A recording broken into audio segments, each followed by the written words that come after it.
Hi everyone, I'm Rachel Harkness and I'm the programming manager at the Portland Public Library. Before we get started, I just want to introduce the writers.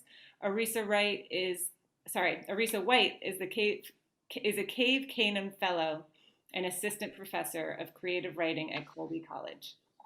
She is the author of 4 books, including the poetry collection You're the Most Beautiful Thing That Happened, and co-author of Biddy Mason Speaks Up, winner of the Maine Literary Book Award for Young People's Literature and the Nautilus Book Award Gold Medal for Middle Grade Nonfiction. She serves on the board of directors for Foglifter and Nomadic Press. Adrian Blevins is the author of the full-length poetry collection Status Pending, forthcoming from Four-Way Books, Appalachians Run Amok, Live from the Homesick Jamboree, and The Brass Girl Brouhaha. She has also co-edited Walk Till the Dogs Get Mean, Meditations on the Forbidden from Contemporary Appalachia, and is the recipient of many awards and honors, including the Wilder Prize from Two Sylvia's Press, the Kate Tufts Discovery Award, and a Rona Jaffe Foundation Writers Award. She is a professor of English and creative writing at Colby College. So thanks you two for being here, and I'll let you get started. Hi, Arisa. Hi, Adrian. How are you doing? But first, congratulations on the new book. You know how much I just love it. I saw it in manuscript form, and it's lovely to see it, the physical thing itself, of this erased father person right here. Or he's not erased, he's sort of erased on the cover. So so I saw it, it's good to see it in the real world as an object, as opposed to a manuscript, and I'm very excited. What I thought what we would do is talk a little bit about you as a person, and then talk a little bit about your process as a writer. I think a lot of people want us, and we don't want to necessarily think about our process. We don't want to make it too conscious, but talk a little bit about your process and then talk about the book itself. Does that sound good? Yeah. Everybody remember, write down questions. It's like, going to the obstetrician. You can't remember what you want to know until you leave. Just write it down, and then we'll come back on and answer any. I'm sure she's happy to answer any questions that you have. Arisa, not only, you guys might not know this, but I'm going to begin with this little phrase here. I think the people of Earth might want to know what sort of creature not only writes a book like Who's Your Daddy, but also suggests on the recommendations page of Poets and Writers that when one feels blocked, one needs to get the language out of one's head and find a little pleasure in an indica hybrid like Bubba Kush. Is it Bubba Kush? Or it's Bubba Kush. Bubba Kush, and eat and walk and chat and relax. This is very good advice for blocked writers and other artists, though you really do not hear it often enough in national magazines like Poets and Writers. So we're going to get to, so first of all, I'd like you to read maybe the poem. My idea is the poem on page 23, beginning third grade ended in summer vacation. Begin with that, and then we'll go and talk about sort of what sort of creature you are on the earth. Okay. That's great. All right. Third grade ended and summer vacation started 3 days ago. My oldest brother says I keep saying his name over and over again. I think back on that overcast June morning when the car hits me. I can't remember my voice coming out. My brother says my orange goes up and falls down in slow motion. Briefly, a crystalline thread connects my left eye with the right eye of the driver. We give permission to fear. There is dampened darkness that leads a procession of filmic clips. EMT cuts my aquamarine Jordache stirrups. Neighbors seeing me, that boy from the 4th floor we sometimes played with. The woman from the 6th, always with a headscarf, who looks like the actress Lynn Thigpen. All of them in states of O. The chill cubic containment of the ambulance. My mother's face blanched with worry. All her color recedes so she can be stoic. Bing, deep umber with tears. dreadlocks stuffed tall in a knitted cap, he looks Susian. His one winged questions, is she okay? Is she okay? She okay? She okay? Fall like manly snowflakes to muffle beeps, sirens, tires on speed, and all our panic making angels in the snow. Thank you. You're That's welcome. marvelous. So I just thought you'd maybe give like a brief bio, how this girl gets hit by a car, how we go from her, that little girl. How old were you when you got hit by the car? About 8 years old. It was like the summer of 3rd grade. So just really briefly, the process from that to the writer that you are today. And I know you have to do it. I know. Oh my God. All right. So I think especially with that scene in particular, and also the whole journey of writing this book, it was really about, finding those moments from my lived experiences that can connect to fatherhood, the fathers that were present in my life, like my stepfather, being, which I mentioned in that piece. And so, but then also thinking about other elements of like motifs that were circulating throughout the work. So Who's Your Daddy really started in many ways, and in most ways emotionally, at the last section of the book, going to Guyana, meeting my father, that whole sort of journey of repairing the absence with a physical presence. And so that's when the book started to make sense to me, is when I went to Guyana and had that whole experience. And I came back, I wrote about that experience in a newsletter, and my undergraduate professor from Sarah Lawrence wrote back to me, and she's like, there are many books in this journey, and you should write a book about fathers and be gentle to them when you do. So that was like a wonderful kind of prompt and wonderful kind of constraint as well, is that, what my professor Ogayemi was pointing me towards is that place of critical love, of critical compassion, where you're just not in that place of anger and constant critique, where you are essentially like annihilating the person in their experiences, but holding all of that in like a space of and like really allowing myself to like feel through the whole spectrum of emotion when it came to my father, to the presence of fathers in my life. So one of the key motifs in the book have to do with cars.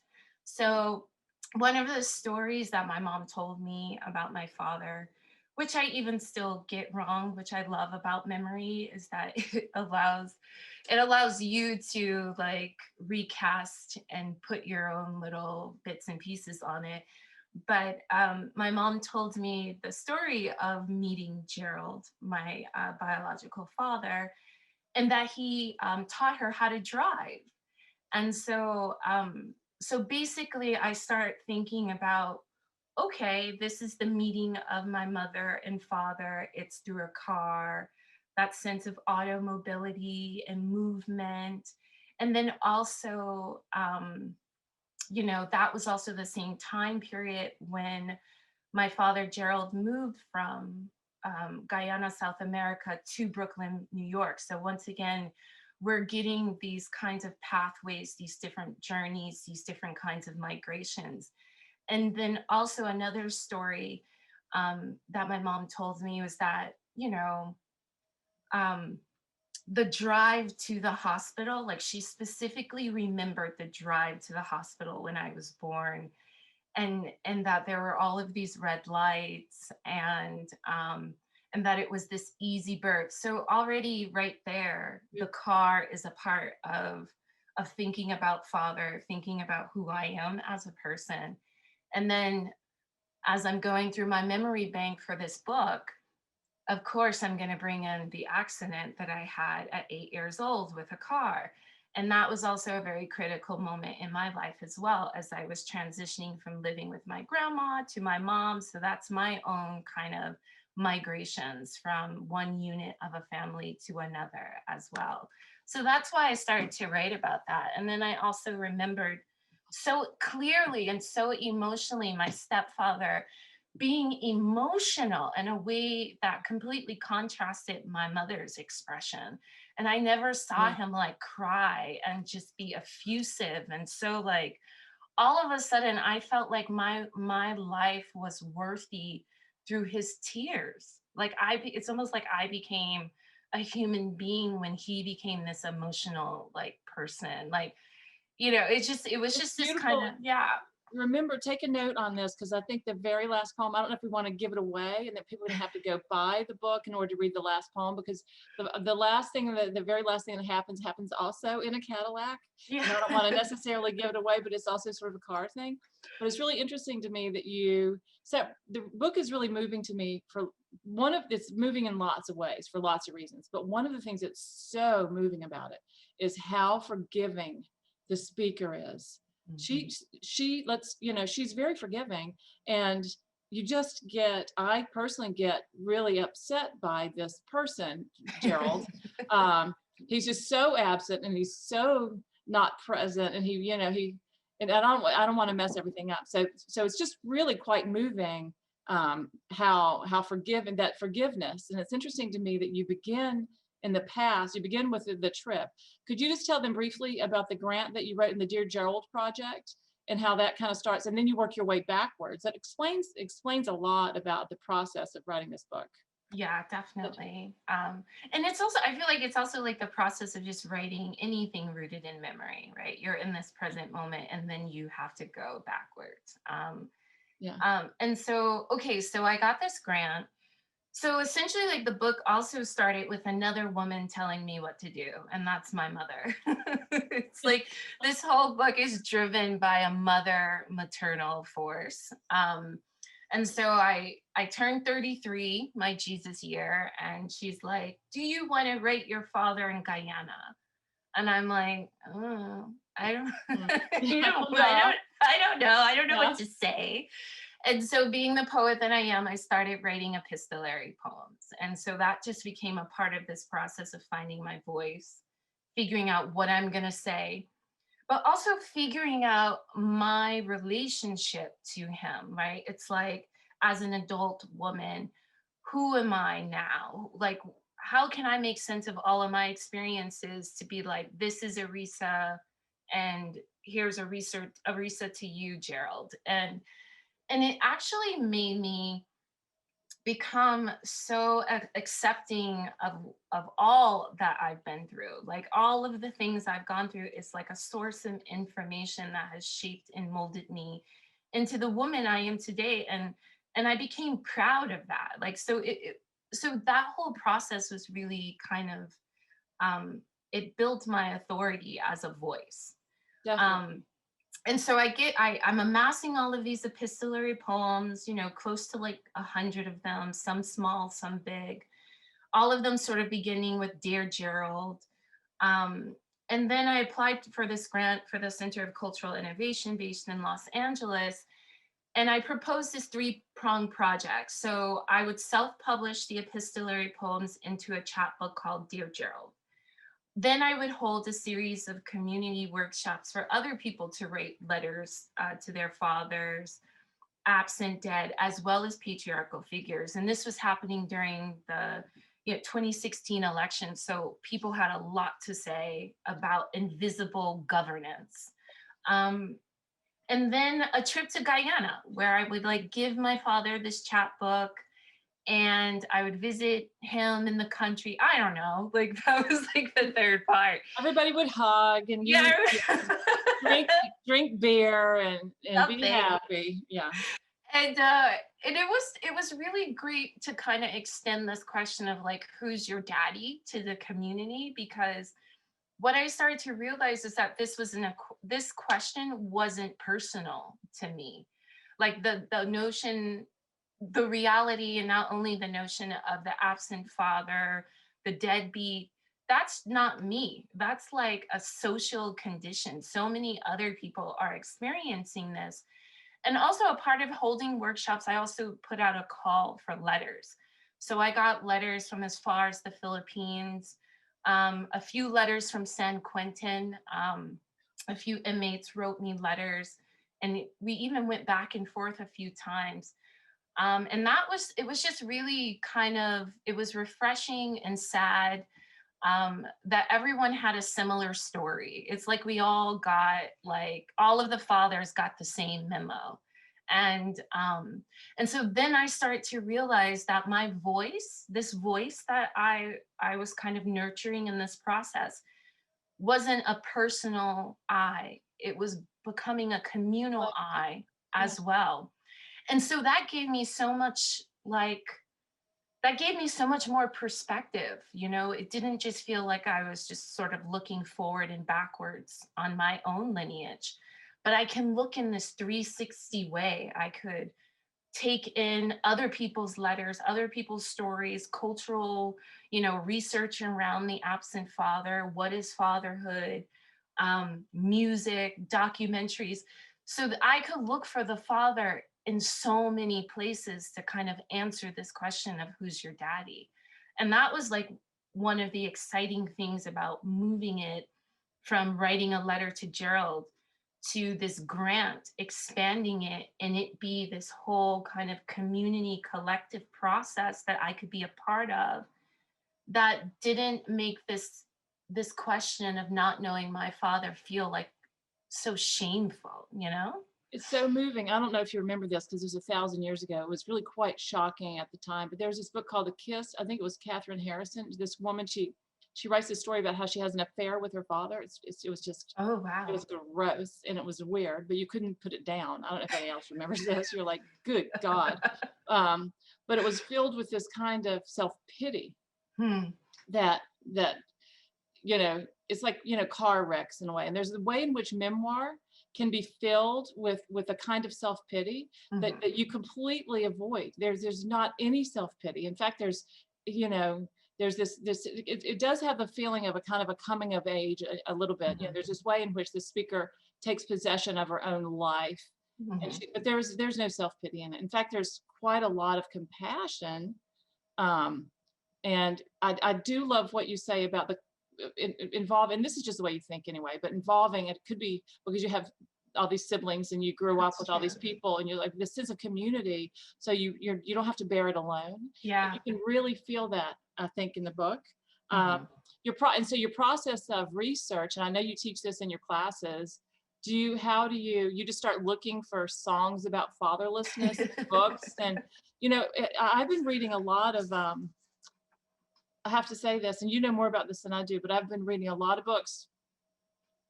And the missing black man is just a huge, like, they're nowhere to be found. I mean, like, where are they? They need to Yeah. come back wherever they are.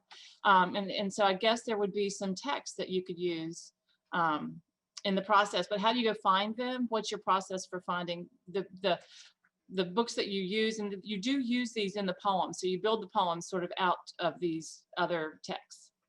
I think it really starts in this way where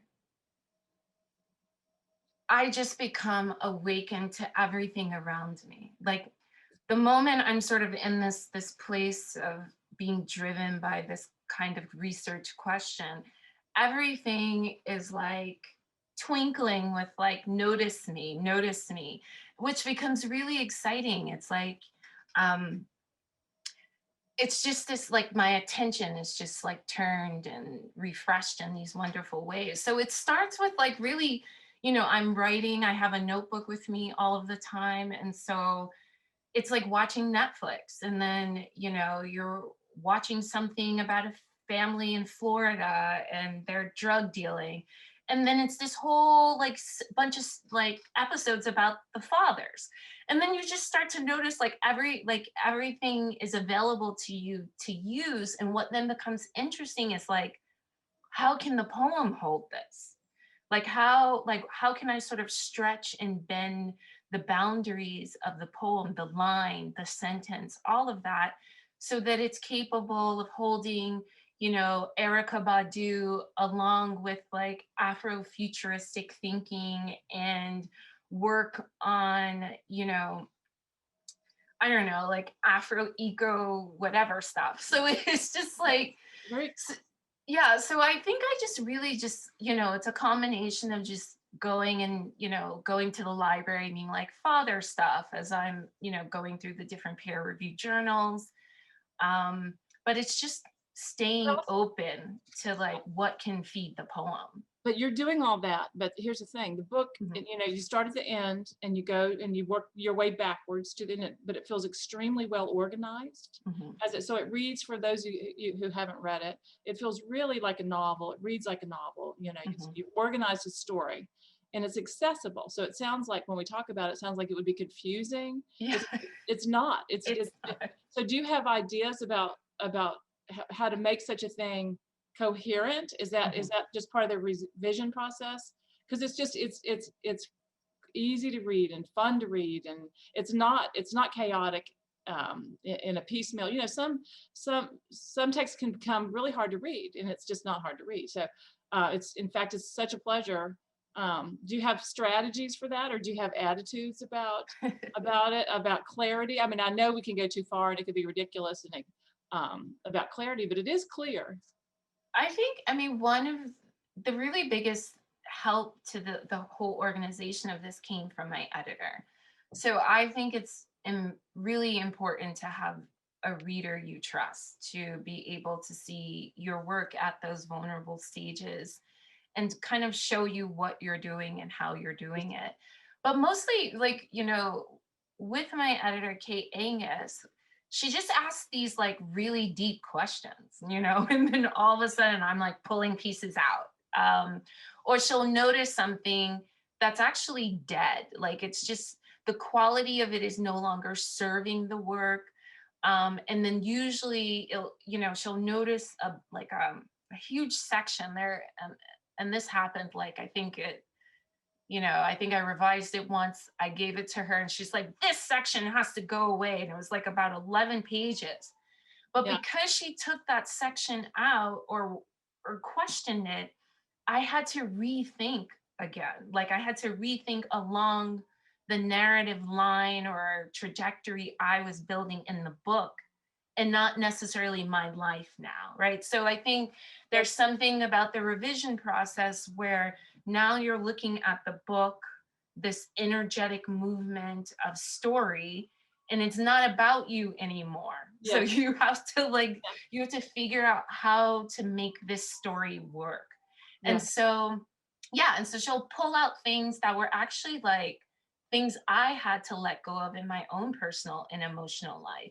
And the only reason I was putting it there is because I couldn't let it go. And you know, but when, you know, when she's like, take this away, something opens up and so many more possibilities happen. And so one particular moment was like what is now section 2. You know, there were so many mentionings of different romantic relationships because I wanted to substantiate like, look how my father's absence is sort of showing up in how I don't show up in romantic or intimate partnerships. And I was like, example 1, example 2, example 3. And my editor's like, too many names, just too, it's like not making sense. And so because of that, I thought about the Rio Yeah, as so funny. an acronym for the romantic intimate other.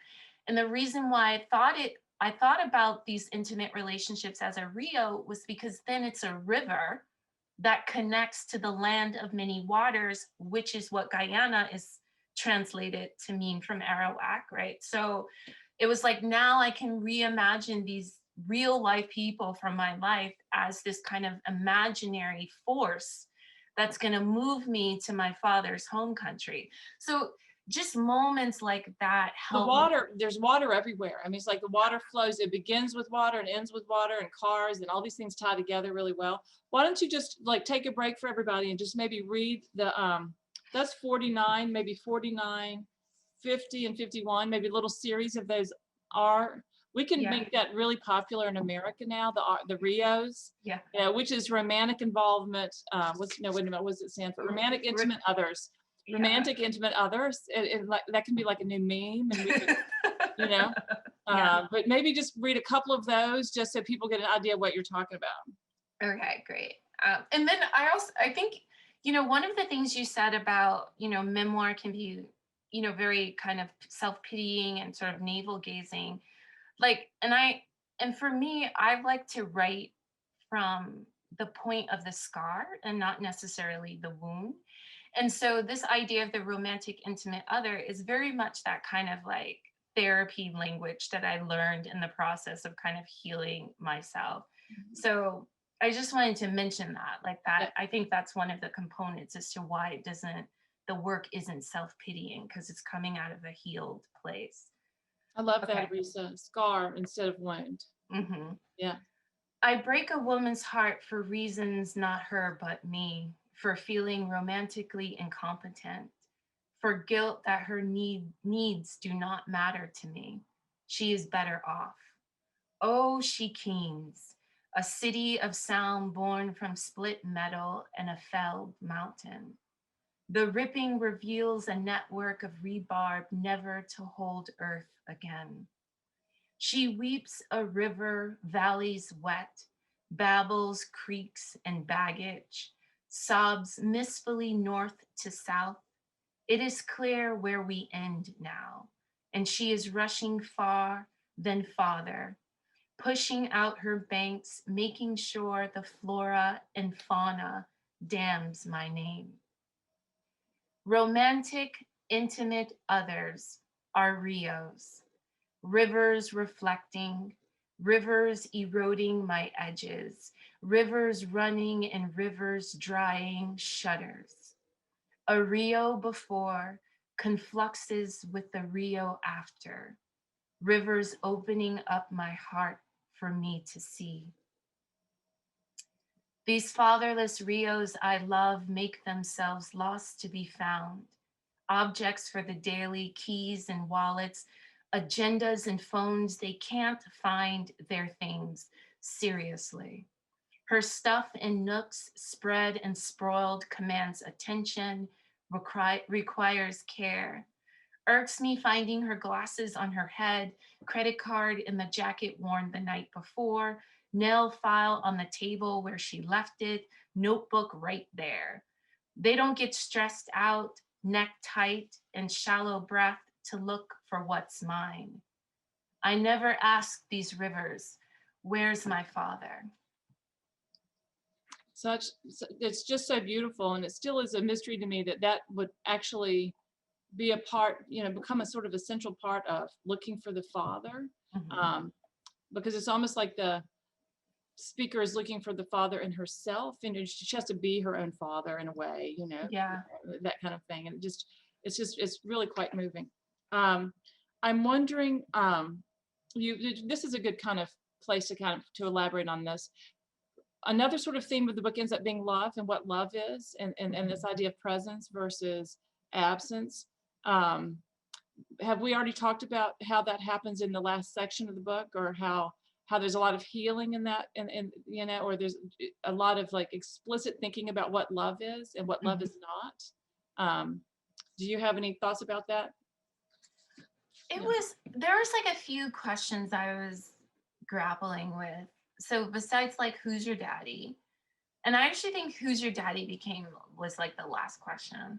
And it was actually a tongue-in-cheek title for the book. It was like it was a placeholder because it was just too cheeky, It's like, will anyone take the book seriously with that? But we worked up to that title. But one of I was grappling for a very long time with the question of what is forgiveness. And then, some point around my Saturn return in my late 20s, early 30s, after relationships weren't going according to the Disney and the, Lifetime, these kind of romantic televised versions of love, I was like, what is love? Those questions are just like something I've been trying to just think about in my life, like every day, and finding that poetry is my way to really get an answer, or another question. So, but also I was just feeling like I wasn't capable of those things. Like I wasn't capable of love or forgiveness. Like I didn't feel like I had the tools. Um, so, and kind of thinking about how society models forgiveness or even apology. Black folks haven't been said, there hasn't been an apology to African Americans, or a kind of space held for that, for some kind of reparations or anything to sort of occur. So I was just thinking about, and then kind of growing up in a space where people didn't really say sorry, and so not quite understanding how to perform that, to be that, to do that. So this book was just this way of trying to figure out through like fucking up along the way. It's like, how do you sort of reveal the messiness of you trying to become a whole and loving human being, but you're hurting other people in the process. And when those other people tell you you've hurt them, what becomes sort of apparent in me, and what I don't do, and where my own shame keeps me from showing up in dynamics in a vulnerable way. So, kind of writing this book was just an opportunity to sit more deeply in the messy parts and the beautiful parts, and see what kind of sense could be made of that. I'm wondering several things about that. Your mother, like your mother's response to this book, did she have feelings about it? And your willingness to, I mean, is there pushback? I know she's like, actually, that's not real. I know people tell poets that all the time. It's like, that didn't happen that way. You said it happened this way. That's just really not actually what happened, because memory's something else. But your siblings and your cousins, and there's this whole network of people who have to kind of work to like get Gerald to you by the time you get to the island. Do your siblings push back, and cousins and family and all that big family, do they push back against the vulnerability? Does your intimate others, do they push back? And how do you deal with that if they do? Um, yeah, it's like then another moment to be like vulnerable again, right? And it's hard sometimes when they're like, "Oh no, that didn't happen that way," or "That didn't happen that way." And there's a few things that kind of help me um sort of prepare for that or deal with that, or I don't really know. But this is when, I've been noticing lately a lot of questions around audience, and like if we like people asking writers if they write for an audience. It's like, I could never think of an audience if I'm writing. I would never write if that was the case. Or there would be so much fear to write because I'm like being so self-conscious. Yeah. So it's, just about creating a space and listening, and also recognizing too, like I had this kind of breakthrough moment in therapy where, I was complaining about everybody in my life and how they failed me, and that's the reason why I'm in this like, sad spot. And my therapist said to me, he's like, "Arisa, you are projecting. You're projecting all over the place. You're projecting on them." Like, and in that moment, I asked myself, I was like, "So what can these projections be useful for?" And I was like, "Oh, creative writing."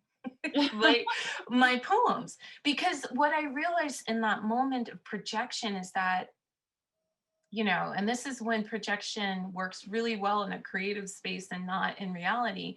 But what I needed in that moment was whatever energy that person is, like whatever force that they have in my life. I need that tension, that kind of like pushback, that hitting up against that conflict, so that I can then reflect back whatever it is that I need to develop or heal or pay closer attention to. So in these moments where I'm writing about people, like even myself, I am a character in this book. I'm, in real life, I'm not capable of moving across oceans, spiritually, all of these things. But what I realize is that when I'm bringing in people in these different kinds of emotional experiences, I need that energy. I need whatever energy they represent to help me move energetically this narrative along, to help me break and shift whatever mastering narrative I have going on in myself, like unconsciously or spiritually. So they are a force of energy that helps me break something. And in that breaking, there's creative use that is now possible, to shift and change some other things. So, and I love sometimes I sort of feel like working with characters is a way of working and composing and orchestrating a series of energies that can actually change the larger kind of energetic frequency of our world. So my family is just a model of an energetic experience that I can use and put out in the world to shift and fuck some things up and change some things, how I see myself, how we see ourselves, how we can like dismantle and intervene on mastering narratives. I love that. That is a wonderful answer. It reminds me of what people say about dreams. Mhm. Um, that you have a dream, let's say you have a dream about Sam, and Sam is, I think there could be a dream poem in here, or like maybe there's like a, some sort of poem where she's coming on to somebody in a bar. Monday Way is the character. Well, Um, the thing with it's, that character, Monday Way, is it's she's a not just composite of so many bunch of other people. I know people. Yeah. it's not reality, Yeah. but the dreams are always they're about us. They're not about the other person. So Yeah. it's not it's not even a real person. It's about us and something that we're trying to Yeah. figure out. Only you just said that much more eloquently than I did. Would you be willing to read your favorite piece from the whole book? Your favorite one that you really think that people need to hear that we haven't gotten to yet? Um, God, there are so many favorite pieces, and I realize um, the reason why some of these pieces are favorites because I had to shift and do something creatively that I Yeah. didn't do like previously. Like Yeah. it became exciting for me. So I have a bunch of those moments. Like even the last section of the book is one Yes, of my favorites. the one in the Cadillac, the very The one at the ocean and the star ceremony, like that yeah, was like I knew I was writing that book when I imagined that scene, yeah, and I wrote towards it, and then that was like the first draft I gave to my editor, and I was so afraid because it was just so like magical and sentimental and everything I tell my students to avoid, I tell myself to avoid. And yeah. I think a lot of this book was about me embracing all of those craft things I like told myself to avoid in my own work. Yeah. So I'm going to read I Leave Girlhood, which is the closing section of the first section of the book. And this was just like a really exciting time for me to really think about how a poem functions as a transition from one section to the next. Lovely. Yeah. And then how it also builds on some of those motifs of automobility and migration and water, and as well as my period, Yeah. which is another huge theme. I leave girlhood and enter my own private world. It is 8th grade. Please, my white denim Gap jeans went unstained. I put my sweater on, cross into new territory. No decipherable shift. Sniff, sniff, 10 fingers and toes. Crackle in my ankle remains, and now I'm fresh dirt, for which I take for my own making, into a woman whose shoulders cup over her heart, head bowed, convex my cramps turn me. Smoldering fire churns my uterus, perineum, stomach to switchblades and Chinese stars. It takes my mettle to breathe, stand up, sip, because waves of pain tsunamic. Advil, Aleve, codeine, Vicodin, oxycodone are prescriptions to drown. In tears, passed out on stairs, moaning fetal in my bed because it occurred monthly. My family disables their care. My anger toward them assail. I get into a raft away from where it hurts most. A black sand island covered by mist that thins and thickens from cant to cant. No one sees me from the distances taken from female troubles, her time of the month. Left on my own nausea, mouth watering itself, and out it gushes. I dry heave myself to soar. On a scale of 1 to 10, the pain of my wandering womb is blue-violet. This does not compare to the blue-black of Africans, according to my mother. Her period was never this bad. My blood forges through walls, seep out a quarry of pomegranate, heated and fine, setting things apart with its edges. When I'm this kind of lunatic, my endometriosis casting me in its spell, I must stay away from the water. A whispered command of come to me makes the Hudson River the boats. Spawns joy so spontaneous, a girl takes off her shoes, rolls up her pants, jumps into a university fountain, turns water conga, her body wet, sings the moon into her mouth, then kisses me, wane to full, at my dorm door. I don't need to abandon my body to feeling unloved. I find antonyms to past verbs. I fall leagues for a girl whose long red lava she ties into a bun, rubs a balm of raspberry leaf, cramp bark, motherwort, and her honest heat onto my belly, lower back, ankles. I cry. Pain bristles across soft cover spines, throbs toward the languid mist outside my windows, where she secretly watches me when I'm writing, then tiptoes through my apartment, bringing New England brisk, granny tonics, and pirated DVDs. Every month she calls in sick when pain notates power lines, warble and even song through horse tales of a brand new honeymoon. She holds my pain like a newborn beast in her hands and coos it down. That's beautiful. And it makes me want to ask you about your attitude toward taboo. There's one of the assignments I give in my little hybrid class is taboos, and taboos change. What is taboo usually changes as culture changes, but menstruation is still taboo. So taboo. It's so taboo. And yet you write about it all the time.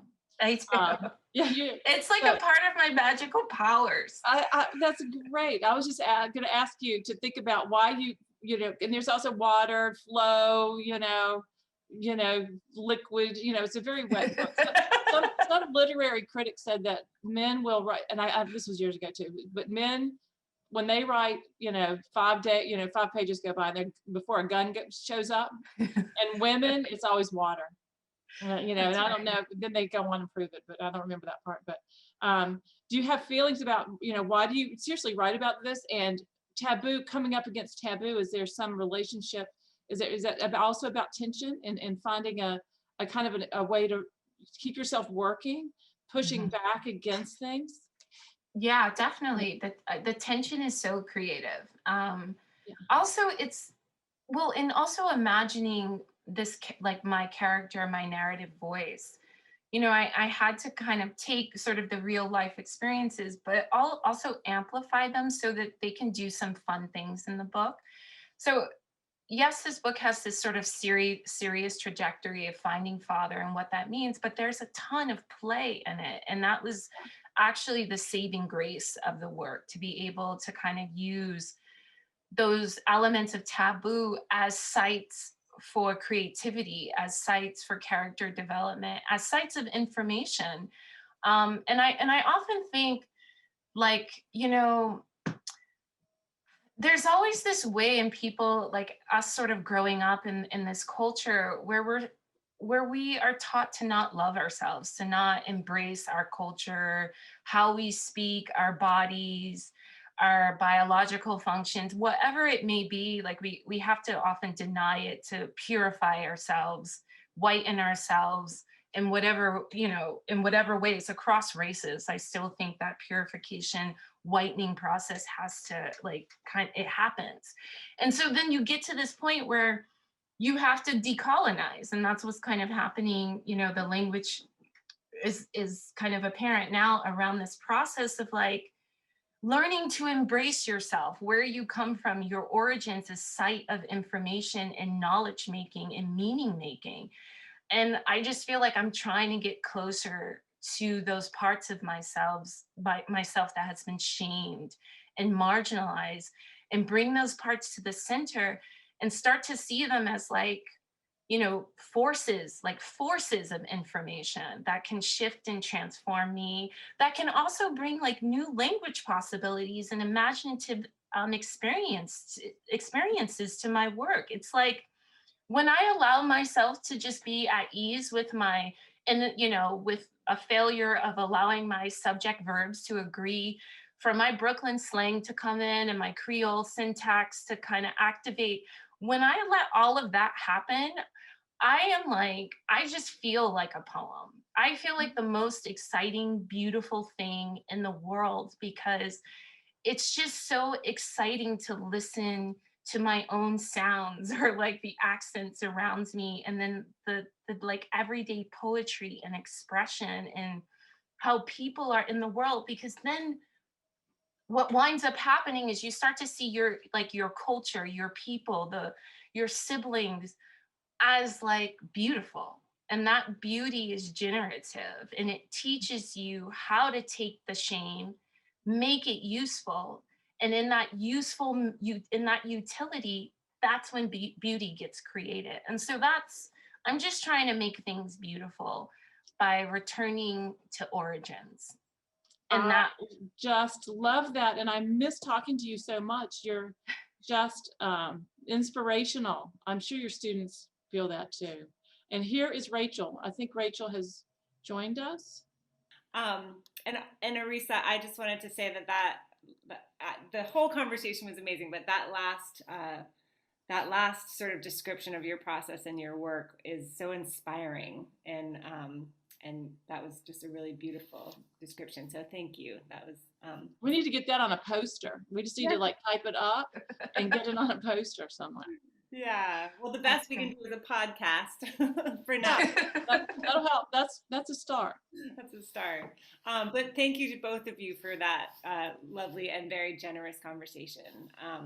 We did have a few questions. So from early on in the conversation, a question for Arisa. You were just talking about the I, quote, as more than personal, sort of in relation to that. Usually we have to be careful not to conflate the speaker in poems with the author, but this book is openly autobiographical. Is there a tension there? Is there a space between the character, Arisa, and the person? Yes, definitely. I think the other thing too, I get that move when, you know, the narrator and the poet are two different entities. And I value that, especially in a classroom setting. But in this case, I'm very much happy to center myself in this work. I'm happy to center myself in everything I do. Like even when I wrote about Biddy Mason, and you know, enslaved woman, went west, got her freedom, wound up becoming a philanthropist, owned all of this land in Los Angeles.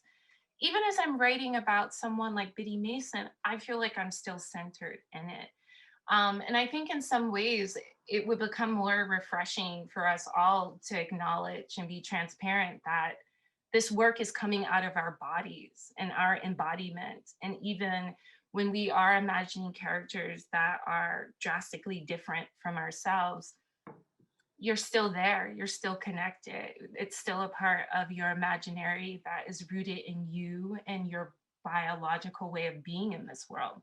So I don't know. So I just sometimes feel like our separations are bogus at times. They serve a purpose, but then I don't know if it collectively serves a purpose in the long run. So there are some separations in the sense, like I was saying to Adrian earlier, there are these ways in which I imbue that narrative, Arisa, with more spiritual potency. She's a sort of fish character in the sense that I use astrologically being a Pisces as a shape-shifting force in the book, so that character is able to move across waters and land.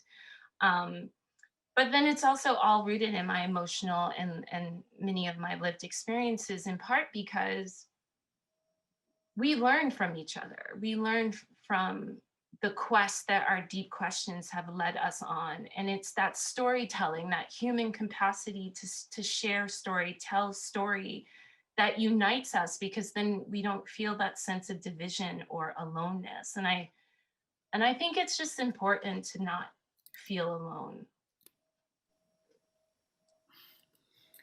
Thank you. And then there was one other question. I lost it, from Irene. If Arisa is willing, I would love to ask her what writing this book added to her thinking on ethics, whether interpersonal, familial, in intimate relationships, or writerly, or other.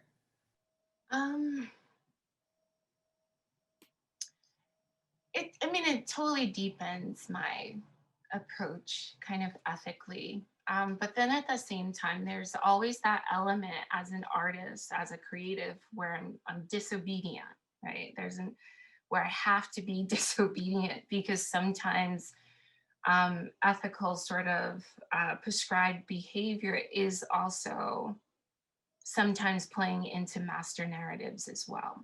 So I'm always trying to be I want to question things. I don't want to situate myself on one side.